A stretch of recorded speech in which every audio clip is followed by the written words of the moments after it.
Here's the agenda.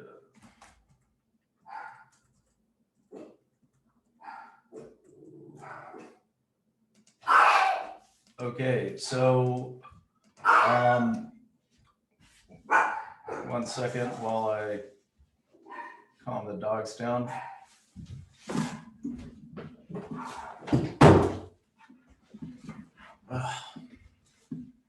Okay, so we have some announcements. Next week, because of KubeCon, we're not going to have the typical bug scrub.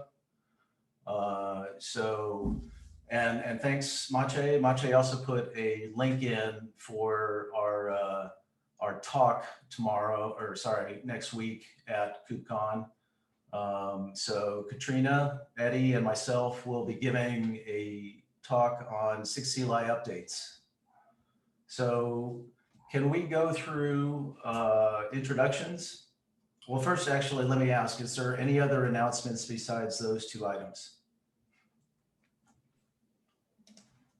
Nope. Okay. So shall we go through some announcements, or sorry, introductions? So most of the folks here look like folks that I have seen before.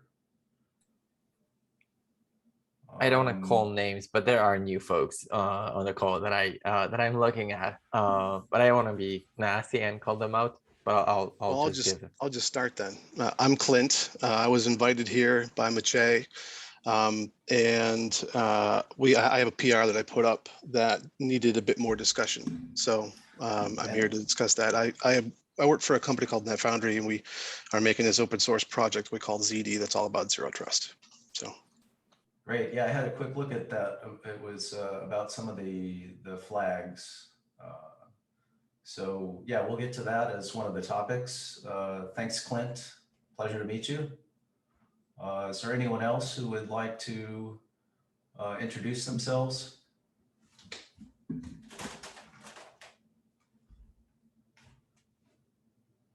Okay, why don't we get directly into the topics then? I see Jeremy has a couple. Would you like to talk about Kube Cuddle Out a Tree, Jeremy? Sure. So at the last SIG release meeting, so I'm here with my SIG release hat on right now. Mache came to discuss what would be necessary to start moving kubectl completely out of tree in terms of releases and builds. We had a little brief discussion on that at that meeting. And then we had a deeper discussion on it yesterday at the SIG release meeting that occurred yesterday. So we have a high level outline of how that might look. We're going to put together a Q&A document to send out just generally for community visibility, because this is also going to apply for kubeadm and other things down the road that want to move out of KK and still take advantage of the release process and promotion of artifacts and things. At a really high level, what that'll boil down to is SIG CLI will be able to own the release process for building artifacts however they want to build them. But those artifacts will need to get into a staging bucket. Eventually, that staging bucket can then go through the same kind of image promotion process that we do for everything else. Some of the cluster API things do that now. COPS is using the same image promotion tooling to do some of the things they're doing. So there's a lot of history that goes into that. We're going to deep dive more into that at the next release engineering meeting. So SIG release has biweekly, and then on off weeks we do the release engineering meetings, which is the more technical mechanical things. But that's going to be canceled this week because of KubeCon, just as your bug scrub is going to be canceled because a lot of people aren't going to be around.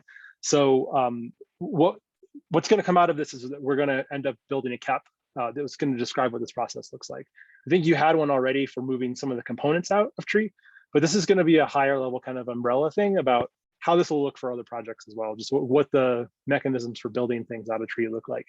Nabarun is going to be running point for that, but I will be a good liaison between SIG CLI and SIG release. So when it comes down to actually implementing some of these things, I'm totally happy to pitch in and help and get the image promotion working, things like that. So we're going to try to send out a summarization, high level Q&A sometime this week, and then start working on the CAP after that. And then we should have more concrete steps for y'all to take. But I wanted to come and give an update since it's been 2 weeks since we had the original discussion where y'all came and asked what to do. So, Thank you, great Jeremy. info. Thanks a lot, Jeremy. I'm sorry, Mache. No worries, no worries. But I'm gonna be picky on that one. Jeremy, question for you. So obviously step one is building it out of tree and releasing it along with Kubernetes. Was there any discussion about releasing and versioning independently? yeah, that's another thing that's on the high level Q&A. We think that it's probably better if you do it however you want. You don't need to, and it's probably better if you don't adhere to the Kubernetes release or versioning. The important thing will be maintaining a matrix of the versions you've released to Kubernetes versions that get released, just for the SKU policies and stuff. Prow already has support for doing all of the SKU testing that we would need to do. So we just need to be able to feed in basically that matrix of things that we want to test, like released versions against Kubernetes.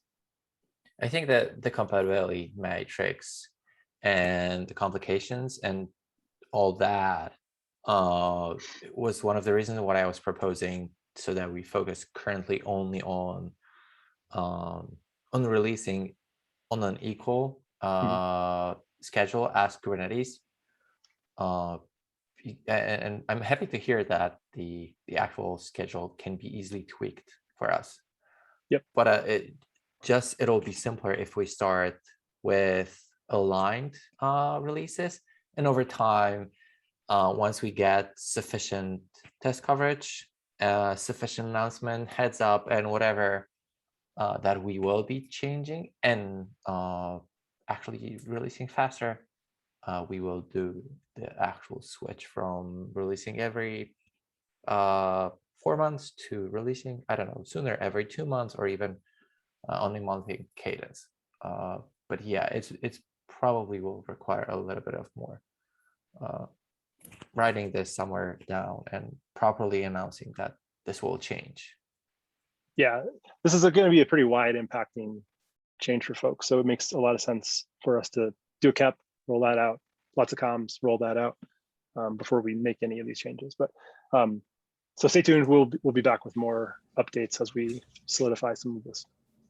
Cool. Yeah, I agree with Mache on that. But I'm glad that y'all are thinking about it a little early on, and it is going to be very confusing. So we'll definitely have to put some thought into actually, like, I don't even know. We're gonna have to figure out how we do a version SKU the right way. So, Jeremy, I had a quick question. So has kubeadm gone any further down the path than we have? They have not. Okay. Yeah, they have not. And we think that your move is simpler.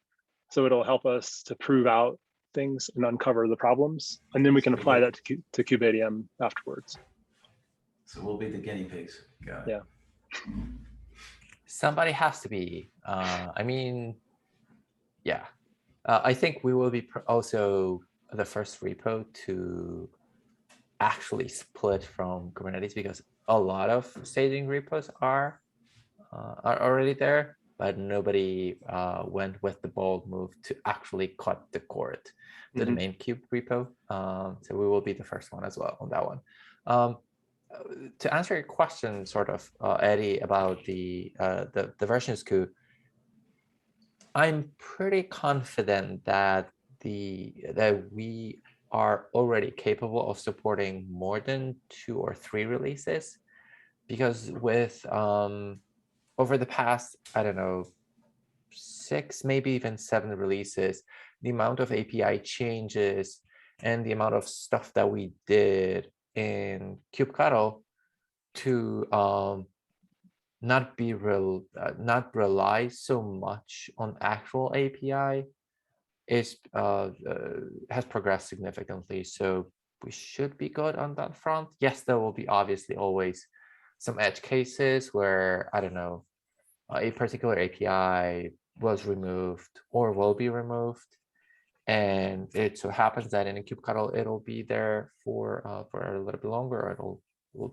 disappear sooner. So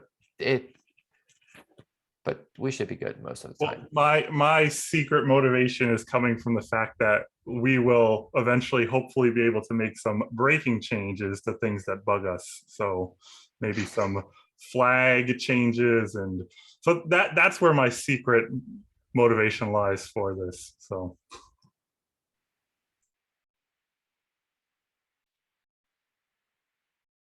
Well, if there's any other questions, happy to answer them offline. Happy to answer them if you all want to stop by SIG release.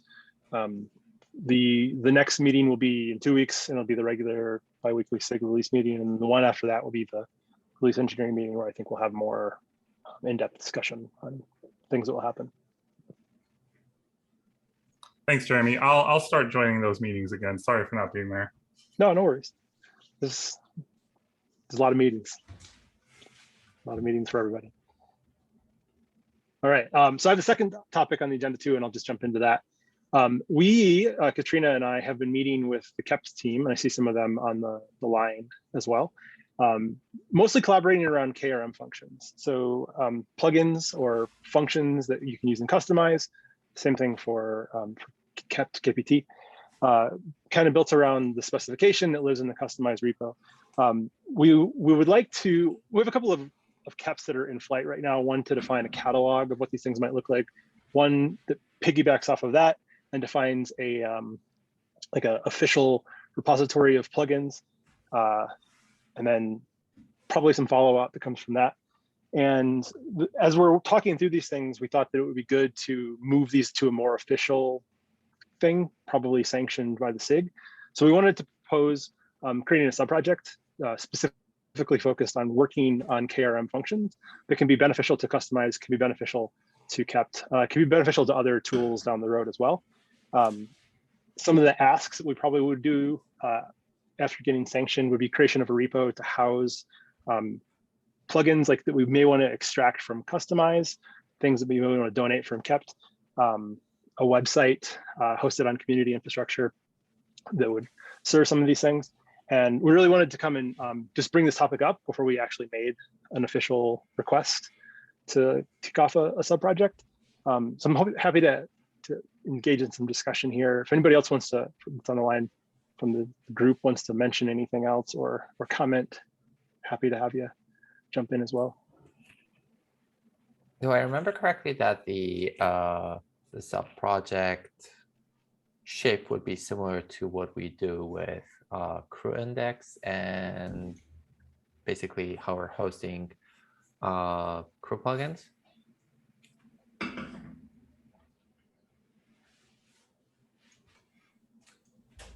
So the KRM function index would be similar. Sorry if I interrupted, Katrina. I'll go ahead. Oh, it's the design isn't the exact same as for crew because the plugins are not installed and managed the same way in Customize in particular.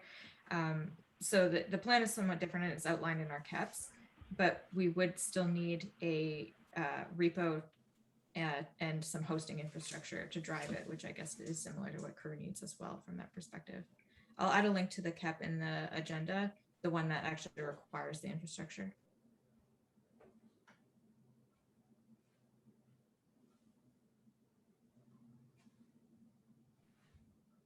As part of the collaboration we've been doing, we've been having bi-weekly meetings, but it's just been us. And we'd like to open that up to make it a more official, more inclusive venue for collaboration on these things.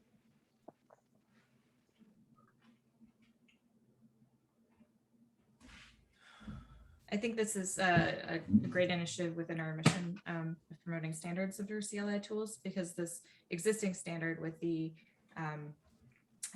function specification is already supported by two different tools, and having the SIG officially have a way to promote and sponsor that standard and provide concrete implementations of plugins that are actually interoperable within these tools, I think would be really powerful for the ecosystem.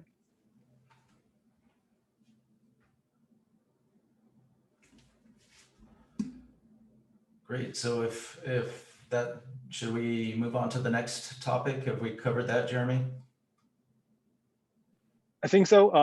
Unless anybody has any like firm objections now, we'll go ahead and write up a real proposal, send it to mailing list so that we can get lazy consensus on it.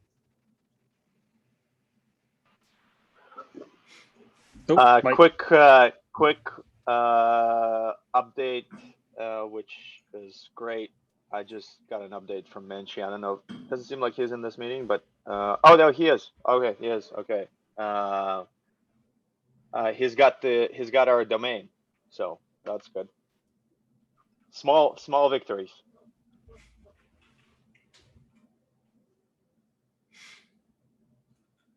Okay, Thanks, great. everybody. So actually, before we move on to Clint, I noticed that there was a couple of announcements that also got added a little bit tardy, and I just want to quickly mention those. That in addition to the talk at KubeCon for the SIG CLI updates, Katrina and Jeff are also doing a talk that has to do with Kustomize. Is that correct, Katrina? Yes, and it actually has to do with KRM functions, which we were just talking about. So we're basically explaining how to make use of those and Kustomize, and how KYAML can help you build them, what that looks like. So actually ties in very nicely to that topic. Very topical. Good transition. So Nick, also, you're going to have a talk on CUI at DevX Day? That's right. Yep. I pre-recorded. I'm not going to be able to be there this year, unfortunately. But so not sure how that'll go. But so the recording's already done. Yeah, just they're giving everyone an introduction to CUI, the extension mechanisms. See how it goes. Thanks, everyone. Please support those speakers as well, and check them out if you're interested. So why don't we move on to Clint's PR on that had to do with flags. I also saw that it had to do with the round trippers, or the wrap config function, which maybe, let's see if I can pull it up and present it. Okay.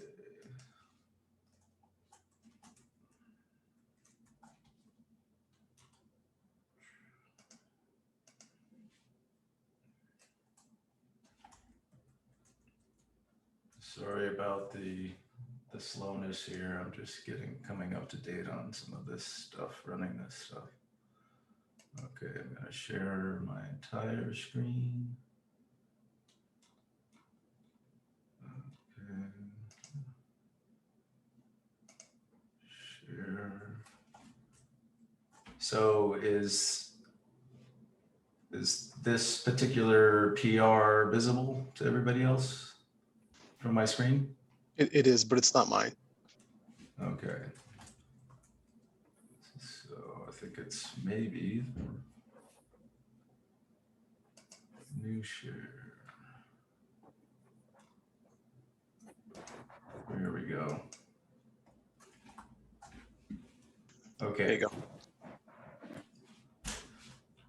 I'm actually going to go straight into the files to the changes that are being made. This is the command.go.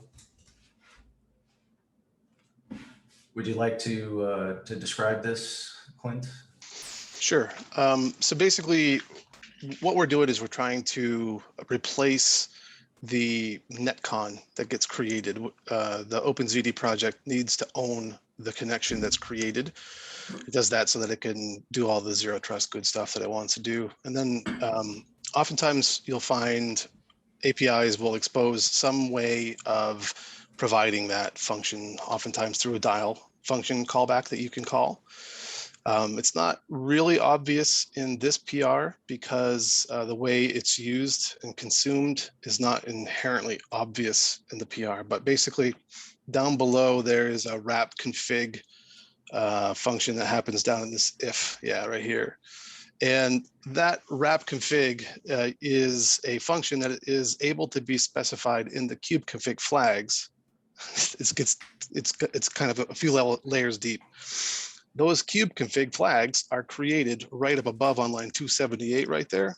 So you see what would happen is every time we would call new command, whatever the constructor function is called there, it would basically new one of these structs up, and then we had no opportunity to replace the dial function that is effectively called from the wrapper config function. So I could show you what the code looks like on my side if you care, but basically I have that REST config. I don't know if it's even, yeah, right there, line 434. That REST config is called back into a separate function that's called wrap config function. Yeah. So that REST config is then sent back into the wrap config function as input. And it's at that point where I can override the dial function on the REST config and construct basically the bit pipe and send it back to the callee as the actual netcon, so that the REST config can use the socket effectively that I've created or that the ZD project created. So what this will do is it lets me specify the kubeconfig flags when I create the new command. So if you scroll up just a scooch, there's a function called new, right there, new kubectl command with config flags. And all it does is allows me to send in that generic CLI options.config flags pointer that I constructed from outside of the command. And then the old new kubectl command gets forwarded over to this one, just passes nil in. So if it's not nil, then it'll use whatever flags you pass in. It'll modify them, like on line 280 there, you see it adds the flags. It'll do all the same stuff that it used to do. The only thing it won't do is it won't override the wrapper function. And I think maybe Maciej was wondering if the headers, because down on line 440 there, you'll see crt.headers is kind of added in some way. Whatever that is doing, I will absolutely admit I didn't take a lot of time to understand, because in practice it seemed to not be necessary. I did go to that issue and look to see what it was doing, and kind of got a gist of what it was trying to provide, but I won't claim any kind of expertise on what it actually does. So this, especially the wrap config, it's using a kind of a closure for that headers, and we had to, when I fixed a bug here, I had to create a new version of this command round tripper. Otherwise, there was kind of a hang under a kubectl run -it. So this, a lot of this, especially around wrapping the config, is very subtle. And so I think we should be very, very careful about doing any changes here. So the beautiful part is the kubectl command which you are providing doesn't change. You're not going to be passing in these flags.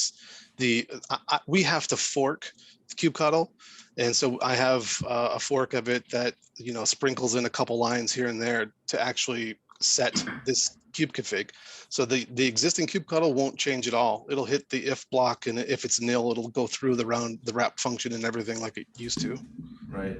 So if you're forking, would you be able to even go further and then skip this altogether and just fork to create your own, instead of changing kubectl for everybody, you're already forking, make the changes more major in the fork than having to kind of propagate your changes to everybody else? Sure. I don't know who uses the functions that are provided by the library. So this is the library that the command line actually uses. So I was excited to be able to change the library and only maintain the fork of the binary, which is like 10 lines, as opposed to maintaining my own fork of the Kubernetes library. That isn't as great, in my opinion. I don't want to have to keep merging and maintaining that. I'd much rather not have to do that, but that is an option. So here's how we're approaching a similar topic from within OpenShift CLI, which is called OC, and I can specifically point you to a particular line of code where we similarly wrap around kubectl, adding extra functionality that is OpenShift specific. But then depending on whether you're working with kubectl name or OC name, you're getting a different behavior. In the OC case, the OpenShift command line, we're basically constructing the command from scratch on our own, in which case especially that we're adding additional commands, I literally am copying this entire new kubectl command and injecting wherever I need to for OpenShift specific bits, especially that we're adding extra commands here and there as well. But then at the same time, if you invoke kubectl as kubectl, we will provide a full compatibility mode, which will just run as if you would normally work with kubectl. So that's why I'm probably in a similarly hesitant camp as Sean is, by saying if you're providing something that is kind of like kubectl but is, I don't know, on steroids, let's call it that way, maybe you should go all the way to the point of just create the command as you need it to be. The rest of the functions you should be able to just reuse. And I can probably I could probably see us restructuring this particular file to make those constructs easier by, I don't know, maybe creating some kind of factory that is similar to what we do with generic CLI options in the line you had it. Oh, the 278 on the right side of the screen, where we have generic CLI options, new contract flags with deprecated passwords flag, maybe something similar, such a builder pattern we could introduce in this file so that it is easier to, I like that to too, yeah. transform that one. But Or eventually, I'd still have to copy this bit of the file. So like, I was hoping to not have to copy any of that setup stuff. Like that's, I have to keep this in sync then. That's right. That's great. But being able to provide a dialer function would certainly solve that problem. So if there was like a .with dialer, like that would solve me too. So maybe we should, I mean, the biggest issue is that it already has, the file has, I don't know, like 3 or 4 or even 5 new kubectl with this, new kubectl with that. And we would basically introduce yet another one. That kind of is not nice. No, we simply followed the established pattern on that one. So yeah, probably that's something that we should fix. Yeah. So maybe just restructure this entire file towards some kind of factory / builder, and then make it easier for everyone to reuse this. I'll happily accept something like that because it will make my life easier as well. And then maybe just, you know, think through how it'll serve to other folks through having those simple bits more configurable, basically. Yeah, and that was kind of the idea here, is by passing those flags, it does exposes more for better or for worse.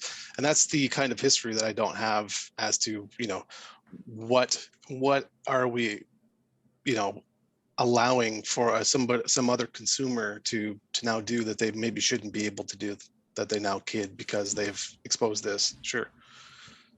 Should I call on Eddie or like, I don't know the protocol, sorry. No, that's okay. So I'm stoked that you're using this as library code. Awesome. It was awesome. We are not quite at the point where we are versioning this as a library yet. So just keep that in mind. As we just talked about, like, we're happy to completely change and break that file. So I did happen to pick up on that. Okay. Yeah. So just that caveat, like we are intending for this to be consumed as library code eventually. We have a bunch of refactoring we need to do to like pull Cobra out of the mix for all the library functions. And then the whole new returning new thing is like definitely the go way of not breaking compatibility. So I totally get that. I didn't take a big look at the PR, but as far as unblocking you goes, this whole wrap config function thing, that should probably just be a list of config functions, right? We shouldn't be overriding and setting a single one. So if that was like, you could add your config function and the existing ones would stay, would that solve your problem?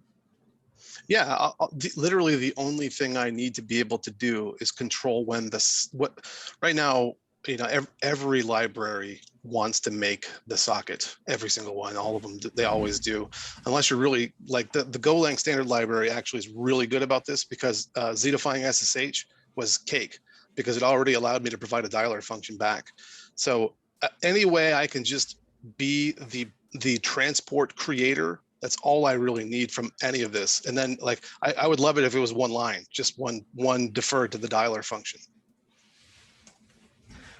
So actually the next, I believe the next topic is very similar to yours. You want to have control over the dialer, over kind of low level socket stuff.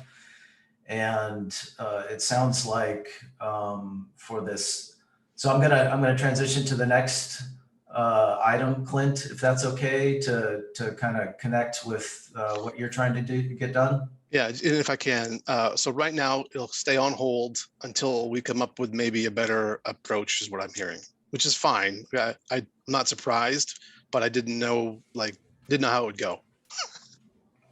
No, thanks for, so for anybody else, if there is a change, probably the best thing to do is to bring this up in this meeting, and to, you know, try to do it over email or do it through PRs can be very awkward and tedious. And just getting a little bit of face time is worth, you know, hours of going back and forth. And so that was exactly the right thing to do. We appreciate you coming in to describe this. And I see Katrina has a hand. Yeah, I just wanted to check, like, have we given enough a direction on what we'd like to see that you would feel comfortable making a proposal yourself, or? Yeah, I think so. Where I'm going to have troubles is knowing how many things to expose, where, you know, which ones need to be exposed and which ones don't. But I think we can take it back and give it a shot, you know, and put up a new one, see how it goes. My reasonable answer is that we just have to figure out this in the PR reviews. It might go through several iterations back and forth. So to have a prompt responses, when you have your PR ready, ping myself, Katrina, or Eddie, or Sean, or all of us on Slack, and we'll try to do it sooner than, because GitHub notifications, at least in my case, I already declared bankruptcy. You get plenty of them as it is. Yeah, and they just keep piling. So Slack is always the best, even though even that sometimes takes me a couple of days to get there, but it's definitely better. Yeah, I don't rely on GitHub notifications at all, to be honest. I've declared bankruptcy on that. Okay, great. As long as you don't mind me poking you, I'm all for that. Thank you very much. Thanks for the time. Yeah. So I think this next item actually is similar in that for this particular bug, when we end up throttling on the client side when there's more than, say, 100 CRDs, because we have a 100 QPS limit. And this is where we're probably, and I think that maybe there are others who want to get down into the lower levels of the QP, you know, set the QPS or set other socket or lower level communication parameters, which is where this is similar to Clint. Once you get to about 100 QPS, I think is the client go, and you got more than 100 CRDs, you're end up going to be throttling because we have to do so much discovery. We have to do one for every single CRD.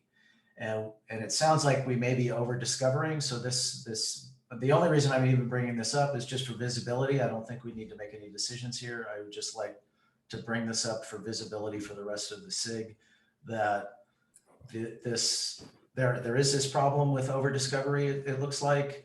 And we may want to, to even solve Clint's problem and this problem, give a mechanism to be able to dig into the lower level parameters of, right now, it doesn't appear that we have a simple way to set the QPS or to set some of Clint's lower level socket parameters. So yes and no. To answer your first question, yes, we already have an option exposed. If you recall the generic CLI options, it has a bunch of builders. And Okay. since we struggled with this one in OpenShift a couple months back, a few months back, I don't know, last year or something along those lines, I introduced something that is called with discovery burst. And my first link to the CLI runtime points to a particular function inside of the CLI runtime in the config flags, where you need to set it. And So we can set the QPS there. it's a burst, but you should be good. The problem that we have in OpenShift by default is that we are running more than 100 CRDs by default. So we were hitting the limits pretty frequently.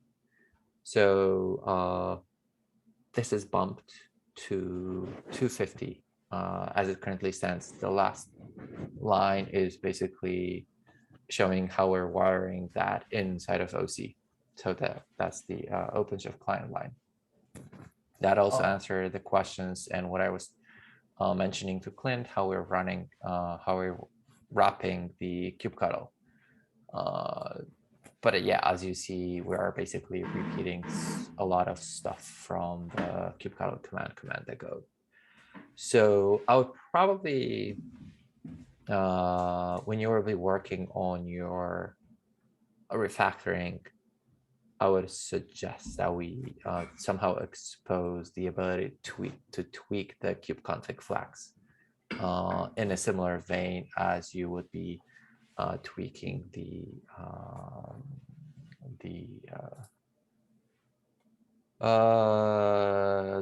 flags that you were setting before, the wrap function, which is, I think, also part of the config flags, if I remember correctly. I close your PR.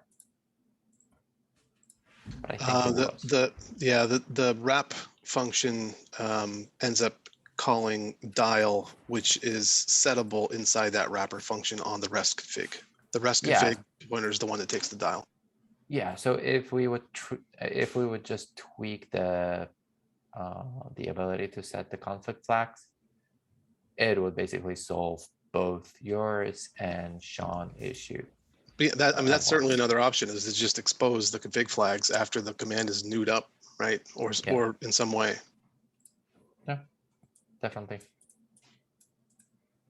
I'll comment, Sean, I'll comment on the issue that we already have something like that available. It is currently hard coded in kubectl to be the default, which is 100, if I remember correctly. Yeah. But there's nothing stopping us from bumping the limits a little bit higher, which should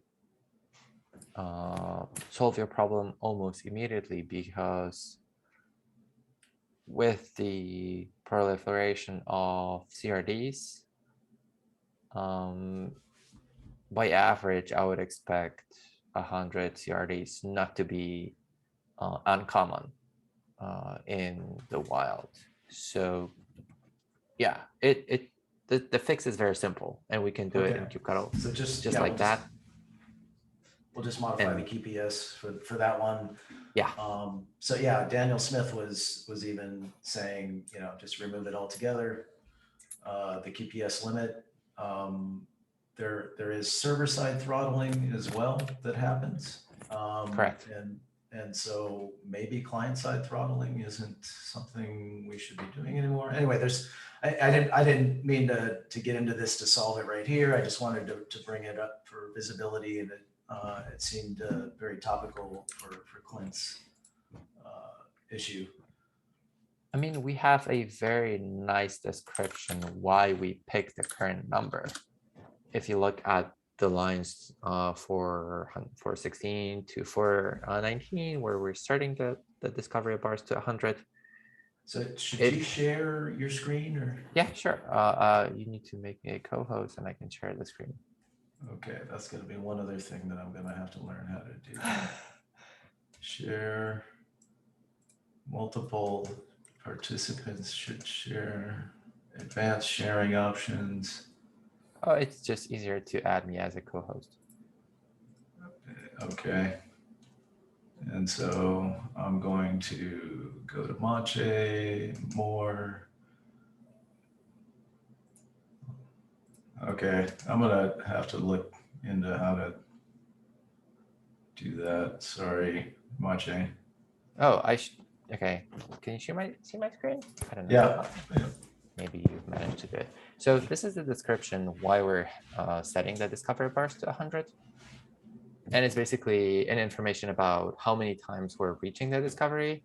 What is the average number of groups that we currently have built in, plus extra 4 CRDs. And that's how we ended up with 100. So that's the default. We can easily tweak that to be 150 or even 200. Like I mentioned before, in OC, we are setting this number to be 250 Okay. using the with discovery burst. Oh, and okay. similarly here is the with discovery burst. So it's just as simple as adding this additional call over to either in kubectl or changing the default over here. Maybe since this is a library, we can leave it as is and then just change the line in kubectl. So basically in here,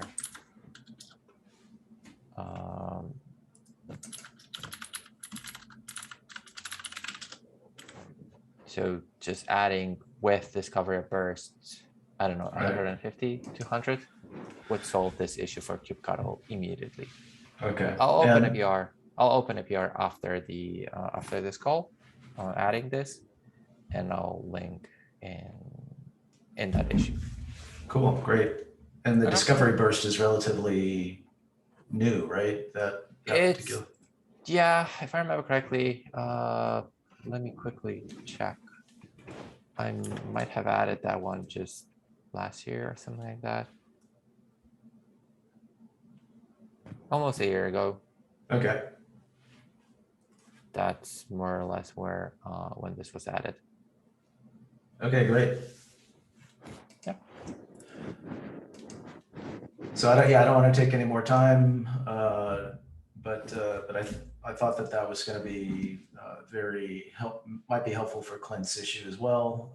And Mache solved it right off the bat there. Thank you very much, Mache. So why don't we go to Eddie with crew plugin loading. Clint, did you have something else? I was just going to ask, I mean, if you're going to add a with burst, do you want me to add a with dialer? Is that? I was rather thinking about restructuring this entire file into something similar to what we have in the config flags, so that you will have a new, let's say we would do new kubectl, and then will be different with, I don't know, plugin handler with generic CLI options, and then eventually construction of the command as a final step. Something along those lines, I think would be good and would make yours life easier, mine as well, and I'm pretty sure that it will be couple other folks who will benefit from this change. So something a little bit more sophisticated than just adding yet another new kubectl command with something else, because that will be a pain to maintain. Thank you. Cool. So this one that I put here, talking about the KRM functions, made me think about it. The Mark has done a fix here, And this is something we talked about a while ago when we were promoting debug from a plugin to a built-in command, of how plugins can be shadowed by commands and back and forth. So I tagged Amit on this, but I know Amit's really busy. So is there anyone else who's comfortable with the crew world to take a look? I think that's more like the plugin loading part of the side and not the crew. So Yeah, it's it might definitely not the plugin necessarily- side. yeah, so it might not be even necessarily admin words, because he was not part of the people who did that bit. It was myself and Juan, Huh. who's unfortunately left us behind. I'll have a look at it after this call or tomorrow morning. Okay, It I'll should find be it. pretty straightforward. If I'm skimming this correctly, he's basically adding a couple of exceptions, not to try to look for stuff which we already know that are handled by Cobra, and no matter what happens, we will always pick the Cobra ones and not the plugins. So it basically saves a couple invocations, which is probably okay with me. Yeah, well, my concern was that he only added the help one for now. But we're still going to have any issue where there's shadowing of plugins that get promoted and stuff. So I just wanted us to think about that again. I think that's one of the topics that we didn't address when we originally worked on the plugins, because we would have to overrule whatever people might come up with. So we explicitly said that we don't want to call it out as a list of just don't look for it. But it's definitely reasonable to have those for Cobra that we know that. I think all the other commands are actually are checked against, so that you can't create you can't create your own plugin that overrides an existing command. However, you can create your own plugin that overrides help. So like if you name your plugin right, then you do kubectl help, it'll actually invoke your plugin instead of help. And so that's what this is fixing. So there's three things that are built into Cobra that are not currently protected against, I guess. Okay, so this is basically to ensure that we are protected, because since we are reusing Cobra internals, there's no mechanism that will ensure that Cobra will pick up the right commands. And since all the others we are just registering manually within kubectl, they are properly parsed or have a higher precedence than the plugins. Okay, yeah, sure. I'll have a look at it after the call, and it seems pretty straightforward and should be simple to tag.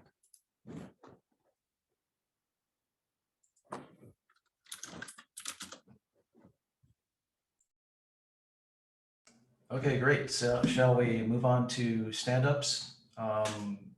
Is there any stand-ups? Does Customize or Kui want to do a stand-up or not? The only thing possibly worth mentioning is the, remember we mentioned the user study, the survey we sent out a few weeks ago. We have some initial results. We have yet to send out the blog. Cora has been delayed a bit from her grad student life. But so I was debating whether we should start discussing and sharing the findings, or should we wait for the blog to go out and get more results before biasing anyone with the results we have so far? Happy to go either way. I'm not sure what the right answer is. The results are kind of interesting, and nothing, as Maciej pointed out, I did share them with Maciej, nothing surprising from us CLI snobs, but I think it'd be useful just to get some substantiation for all of our biases. Yeah, it'd be super interesting to hear, if there were a chance to get some of those results in our meeting. Sure, I can maybe I'll wait till the next time. Just give one more session. I'll send you the link. Anyone who wants a link, just ping me on Slack on I'll send you the link to the write-up she has so far. But I figured I don't want to get it on the record, yet. Right. Just because I don't want to bias anyone, in case we get more submissions for the survey. Got it. So Katrina or Natasha, I see Natasha's here. Do you guys have anything in particular to say about Customize or? Yeah, we did a release of Customize, I think last week, version 4.4, and it contains a fix for YAML anchors and aliases, which is a really big win. It was a very highly requested feature, so we're really happy to have that out. Katrina, did you have anything to add? Yeah, I just wanted to mention that Customize has 4 KEPs in flight overall. One of them is implementable at this point, but the other 3 are still in the PR review phase for the initial artifacts being committed. And I would really like to merge all 3 of them if possible this week as just provisional. I think we have a pretty good agreement about the broad lines of them at this point, but I would like to encourage anybody who has feedback on those KEPs. So the one is on the overall story for plugin graduation for Customize. The other one is about the format for KRM function catalog. And the third one is about an actual SIG sponsored group of catalogs, which we mentioned earlier. Please take a look at those PRs. I'll add them to the agenda notes. So I've tried to summarize both of those items, and if you guys want to go into the notes and update that, if I didn't get that correct, please do. Okay, I think we've come to the end of the meeting. Unless anybody else has any other business they'd like to bring up.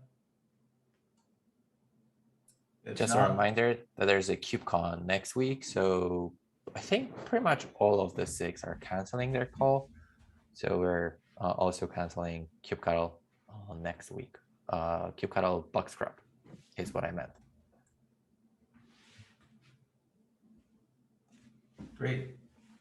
So I hope everybody has a great week, and I hope to see as many of you as possible at KubeCon, either virtually or in person.